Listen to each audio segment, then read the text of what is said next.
all really enjoying this term's topic of fairy tales? I know I am. I'd like to share with you today one of my favourite stories, Pinocchio. It's one of my favourites. It's got courage and bravery and a little bit of magic in it too. So let's enjoy it, shall we? The story of Pinocchio, retold by Katie Danes.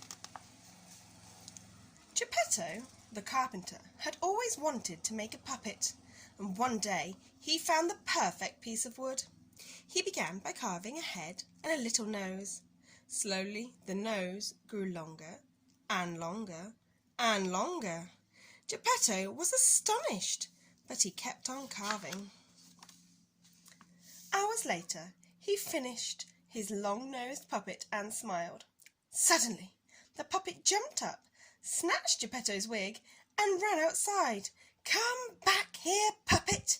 Geppetto cried. "I'm not a puppet," shouted the puppet.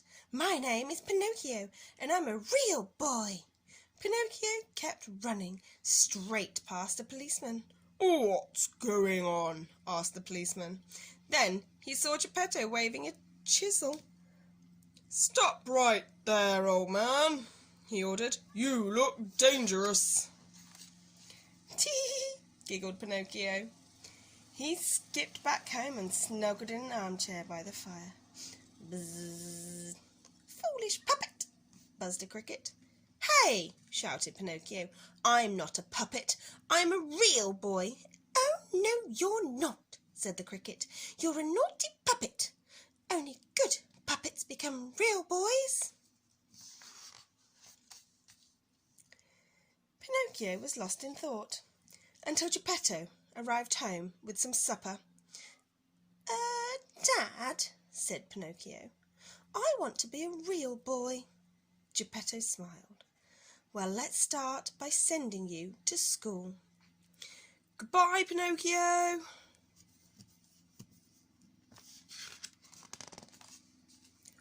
On the way to school, Pinocchio saw a crowd of people.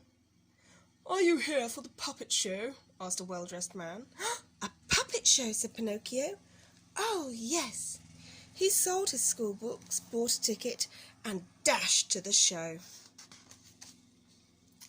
"Hello, puppet!" the performers called to Pinocchio. "Come and join us." "We're going to the land of lost toys," said a clown. "Do you want to come along?" "I'd love to," replied Pinocchio at once. The land of lost toys was one big fun fair. "Yippee!" squealed Pinocchio. "Are you lost too?" asked the teddy bear.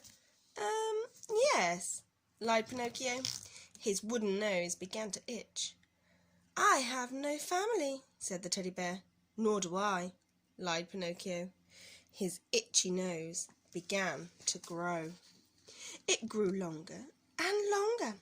"Foolish puppet!" buzzed a voice. "You don't deserve to be a real boy. Your poor father is sick with worry. He's rowing across the ocean to find you." "Oh no!" Pinocchio sighed. "I must save him." Instantly his nose began to shrink. "I'll help you," cooed a pigeon. Pinocchio jumped on her back and they soared to the coast. "Pinocchio, where are you?" "There he is!" cried Pinocchio. As the puppet watched, a huge wave rose up and swallowed Geppetto's boat. "I'll save you, Dad!" cried Pinocchio, and he dived into the chilly water. Pinocchio swam and swam, but there was no sign of Geppetto. Then he felt a rush of water, and everything went dark. "Where am I?" wondered Pinocchio with a shudder. Peering into the gloom, he saw a faint glow. He followed it down a squelchy tunnel, squelch, squelch, and stopped in surprise. An old man was sitting at a desk. "Dad?" whispered Pinocchio. "Pinocchio!" "I'm sorry I was so naughty," said Pinocchio. "But don't worry, I'll get us out of here." Pinocchio led Geppetto back along the dark, squelchy tunnel to the mouth of the cave.